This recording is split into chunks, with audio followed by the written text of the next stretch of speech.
I'm talking with Mellonnee Desiree, local blues artist, and we're reflecting on Sacramento's venues of the past, starting with Alhambra Theatre. What do you remember about that?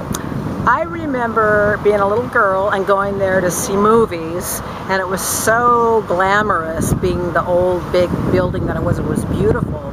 And then later, before it shut down, I went and watched a lot of the local bands play there as a venue.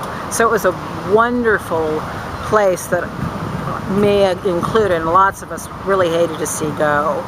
It was just a great venue. How about Shire Road Pub? Yes, I remember Shire Road Pub. That was on, at that time back in the day, was on Auburn Boulevard, along with other clubs like the Embers, the Parking Lot, Los Robles, the Berry Patch on Fulton. Lots and lots of clubs that are no longer in existence. Bitter Creek Tavern? Yes, I remember that. I remember that. Lord Beaverbrooks? Yes, yes, yes. I'm just trying to remember. Oasis Ballroom? Yes, downtown. Oasis Ballroom. I'm trying to think. So didn't it seem like there were a lot more clubs back then? Yes. In the Yes. 70s and 80s? Yes, and the thing was that a band could play 5 nights a week, Tuesday through Saturday, get paid well, and be working a lot and making a pretty decent living way back then. So you were in like bands in high school, right? Yes. And were you making money at that age?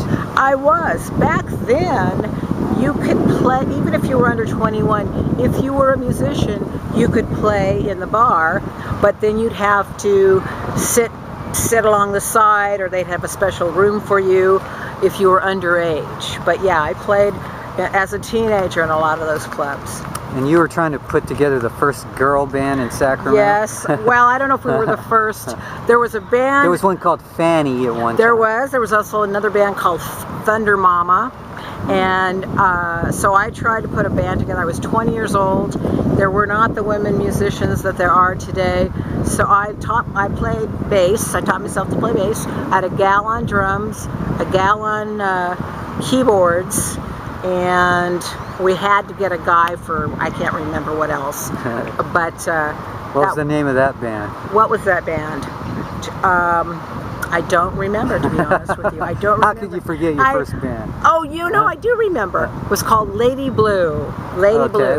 Was that named after the Leon Russell song? It might have been. Probably was. In fact, I have a briefcase full of all of my band photos and my hairdos and clothes from the old days. Another club I remember was the Candle Rock Lounge. Yeah, that was bowling alley. Yes, that was a great place to... They gave that lots of different names after a while. Yes, Club yes. Nah at one point. Yes.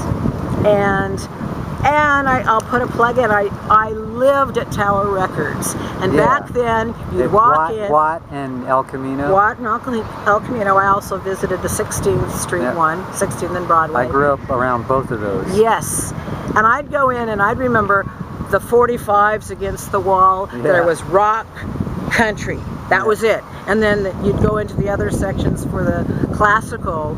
And I think now there's so many different kinds of music now. But back then it was just the rock section and the country western section. And I actually have a huge box of 45s. I've saved them all. So. And you still have a turntable? I still have a turntable. But you know, I think that's coming back into popularity a little bit now. with the indie scene, definitely. Do you remember the Rock Factory?